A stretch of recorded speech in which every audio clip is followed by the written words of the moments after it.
Buenas chicos, ¿qué tal estáis? Soy Laura Nogales, vuestra profesora de fotografía, y vamos a seguir las clases que estábamos viendo de teoría visual, perdón.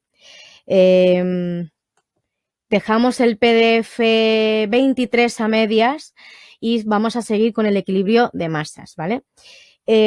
Aparte de tener en cuenta la regla de los tercios y el punto o puntos de interés que estuvimos viendo la semana pasada, tenemos que hacer hincapié en el equilibrio de masas, que es un concepto ligado, como vemos aquí en pantalla, directamente con el peso visual del que hemos hablado en algún momento cuando estábamos hablando sobre el color, sobre las formas, sobre las texturas, etcétera. Todo tiene un peso visual.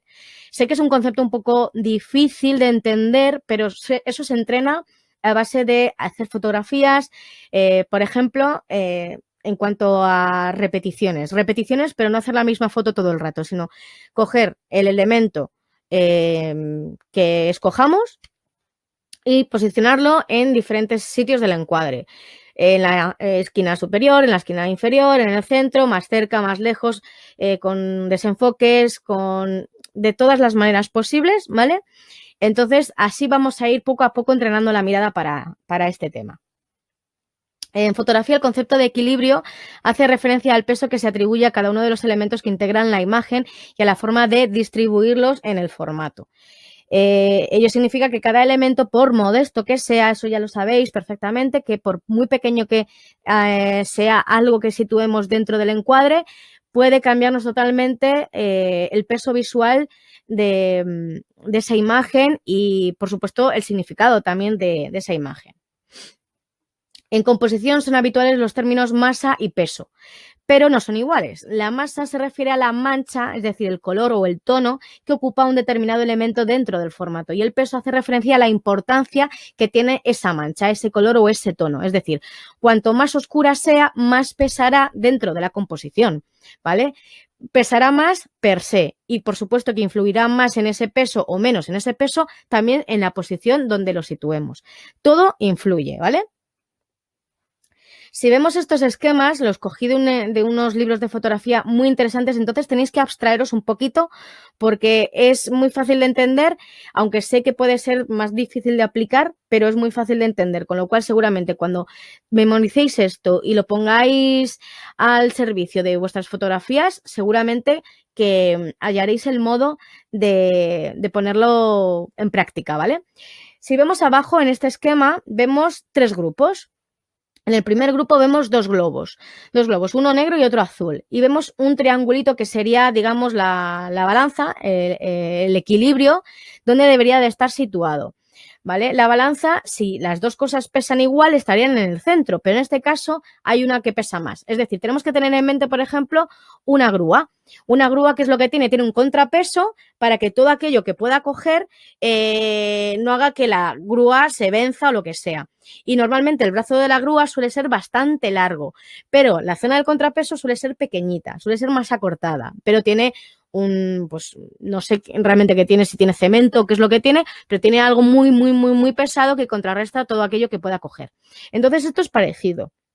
El globo negro, aunque sea el mismo tamaño que el globo azul, el negro es un color, en este caso al menos, que es mucho más oscuro y que además pesa más que el azul, con lo cual la balanza se tiene que situar cerca del globo negro para que haya ese equilibrio de masas. En este caso, en el segundo, en el del medio, vemos que la balanza está en el medio. ¿Por qué? Porque tenemos de nuevo dos globos, uno de un tamaño y otro de otro tamaño, pero se repite lo mismo. Tenemos dos globos de dos colores diferentes, los mismos que en el anterior caso.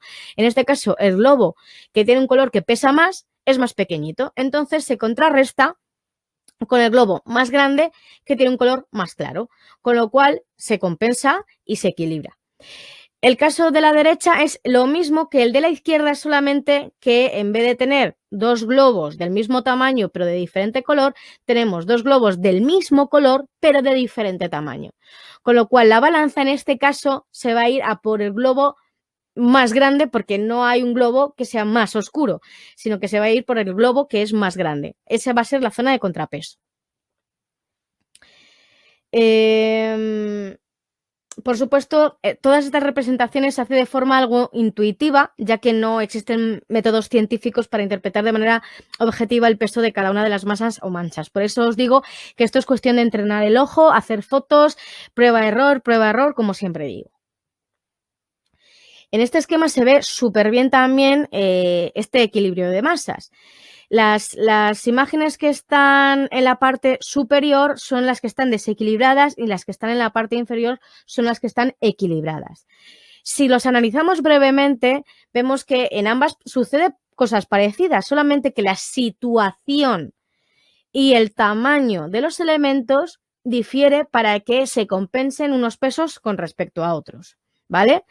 Si queréis, podéis parar el vídeo un momento para analizarlo tranquilamente. Y es que eso se puede incluso comprobar con una balanza de estas antiguas, poniendo 1 kilo de arroz y unas pocas piedras que no lleguen a 1 kilo o que lo superen. O sea, es lo mismo. Aquí, fijaos, es lo mismo, pero lo contrario. Es decir, que en este caso lo que vamos a ver es el equilibrio. En un caso, el equilibrio es simétrico, el de la izquierda es simétrico porque los dos colores en este caso pueden pesar igual visualmente, pero en el de la derecha, como uno pesa mucho más, no por color en este caso, sino por tamaño, se tiene que situar el peso más hacia el centro, más hacia la zona de la izquierda donde está la otra pelotita azul, ¿vale? Para compensar. Porque si esa pelota grande rosa estuviera posicionada a la derecha, la balanza directamente se iría para la derecha. Entonces, ese es el equilibrio de masas. Y eso se puede traducir, por ejemplo, en pues un pino gigante y un arbusto, ¿vale? Intentaremos situar el pino gigante, si está a la derecha del encuadre, pues más cerca del centro para que compense un poquito el arbusto que podamos tener a la izquierda, y nosotros posicionarnos también para que según la perspectiva desde donde veamos el encuadre, los juntemos, ¿vale? Algo que vemos de frente se verá de una manera, pero cuando nos ponemos un poco más oblicuos, la distancia entre uno y otro difiere, o sea, va cambiando. Siguen estando a la misma distancia, pero por nuestra perspectiva lo vamos a ver diferente. ¿Vale? En este caso, en esta imagen, está el esquema aquí abajo también, se ve el triangulito verde que hace que te esté mostrando que realmente hay un equilibrio brutal en esta imagen. Y ya veis, es solamente una arquitectura y color y sombra, ya está. Pero si os dais cuenta, todo está súper equilibrado.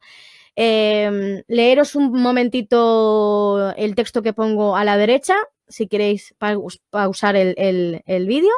Y comprobaréis que lo que se dice es cierto. Es decir, que toda esa masa de manchas, de sombras, contrarresta con el azul del cielo, con la oquedad, con el agujero que tenemos en el centro. Todo está muy compensado y es solamente líneas. Entonces, ¿de qué depende el peso visual de un objeto? Depende de muchas cosas. Primero, del color, que lo hemos visto millones de veces. Según la teoría del color, los colores se dividen según diferentes características, cada una de las cuales tiene además las características de tener menor o mayor peso visual que su opuesto. Recordad que en la teoría del color veíamos que, por ejemplo, de los colores primarios, que son rojo, amarillo y azul, el rojo tiene su opuesto, que es el verde, del amarillo tiene su opuesto, que es el morado, y del azul tiene su opuesto, que es el naranja, ¿vale? Entonces, colores cálidos y fríos. Los cálidos tienen mayor peso visual que los fríos. Por eso, por ejemplo, cuando vayáis a hacer una pintura en alguna ocasión de un paisaje de montañas, siempre vais a ver, si tenéis alguna pintura referencial o lo que sea, que todo aquello que esté lejos, aparte de verse quizá desdibujado, también se verá con tonos grisáceos y azulados, porque son tonos fríos que dan la sensación de lejanía. La saturación también es importante en el peso visual, porque el grado de pureza de color o intensidad hace que se vea más peso o menos peso. La saturación crea más peso visual y la desaturación, es decir, el color tirando al gris, tiene menor peso visual. Y por supuesto también el brillo o luminosidad, que no tiene nada que ver con la saturación. Esto lo tenéis que tener también claro. Los colores oscuros, es decir, que tienen menos brillo, pesan más que los claros. También depende de sobre qué están puestos, pero eso lo veremos más adelante. Vemos aquí el ejemplo, además con unas balanzas, ¿no? En la parte izquierda vemos naranja y azul. El naranja es un color cálido, con lo cual pesa más que un azul. En la parte derecha vemos gris y negro. ¿Cuál pesa más de los dos? Pues el negro, porque es más fuerte. Abajo, ¿qué es lo que tenemos? El mismo tono, pero diferente brillo. Entonces, ¿qué va a pasar? Que el tono más saturado es más pesado que el que está más desaturado, que tiene menos brillo, que es más oscuro, pero no es tan potente. El tamaño, por supuesto que el tamaño influye. O sea, el tamaño, por lo que os decía antes, si de repente ponemos 1 kilo de arroz y una pluma, el kilo de arroz va a pesar mucho más que la pluma, evidentemente. La situación del encuadre con respecto a la posición, eso lo veíamos también anteriormente. Dependiendo del tamaño, la forma, la textura y la situación, los pesos de los objetos van a pesar más o van a pesar menos. Pero ya recordad siempre que la parte inferior derecha es la que más pesa siempre. Y como vemos en el recuadro de la derecha, abajo, los puntitos situados van de menor peso visual en cuanto a la posición, ¿vale? Porque aquí ya depende también más cosas, los colores, las texturas, el tamaño, las formas, ¿vale? Pero un mismo objeto situado en diferentes zonas dentro del encuadre va a pesar más o va a pesar menos. El contraste. El contraste, aquí no es que veamos un contraste de color o lo que sea, o de luz. Lo que estamos viendo, un contraste de ruptura de ritmo, ¿vale? La ruptura de ritmo también hace un contraste. En este caso vemos unos cuadrados que están todos a la misma distancia, manteniendo pues una perfección simétrica brutal, y de repente hay pues un gamberrete que se mueve y de repente pues forma un contraste, un llamado de atención. La textura. Las texturas lisas van a pesar mucho menos que las texturas rugosas. Y, por supuesto, los elementos decorativos o pues eso, con líneas o lo que sea, frente a colores homogéneos, también van a pesar más. Es decir, la foto de la izquierda va a pesar más la parte de la izquierda por ese empedrado, porque tiene más textura que la parte de la derecha, que sigue teniendo textura. Lo tocas y tiene textura, pero no crea ese ritmo, no crea esa textura de poner pues una piedrecita, otra piedrecita, otra piedrecita y demás, ¿no? Y la parte de la derecha, evidentemente, el circulito de la izquierda pesa más que el de la derecha, que es homogéneo. Claro sobre oscuro. Pesan más los elementos claros sobre fondo oscuro, es decir, lo que vemos a la izquierda, que también además tiene la sensación de que parecen expandirse, que los oscuros sobre fondo claro, que también parecen contraerse, que es el de la derecha. El aislamiento o la distribución. Una figura aislada, por muy pequeña que sea, si está se ve aislada frente a un grupo de cosas o de otros elementos, también va a llamar mucho la atención y entonces puede dar también otro peso visual diferente. ¿Vale? En este caso vemos un patito, el de la izquierda, vemos un patito grande en la parte superior, en la parte, perdón, inferior derecha, y pesaría mucho, se compensa un poco con la línea de la ventana. Y diríamos, pues este pesa más que el patito de la derecha, pero tampoco es así, porque al final el patito de la izquierda, el patito de la derecha llama muchísimo la atención, aunque esté más lejano, porque está ante un tono totalmente homogéneo y como está aislado de todo lo demás, llama muchísimo la atención, con lo cual pesa más que si nos lo hubiéramos encontrado en otra situación. La sensación subjetiva, dependiendo de qué forma impacte más al que observa, su peso aumenta o disminuye respecto a otro de más o menos impacto. Lo que reconocemos impactará menos que lo que no. La forma de los objetos proyecta a través de sus líneas diferentes direcciones y fuerzas. Además, las geometrías claras pesan más que las orgánicas, es decir, que el círculo pesa más que la mancha esta que tenemos a la derecha. La temática, pues si reconocemos el objeto, como he dicho antes, en cuestión va a pesar menos que si no lo reconocemos. El movimiento, que el movimiento, aquí influye el movimiento de la mirada, dirección de la mirada y la espacialidad de la mirada, ¿vale? Entonces, ¿hacia dónde va esa mirada, que es movimiento, espacio, dirección? También va a tener un peso visual y un equilibrio, una masa, ¿no?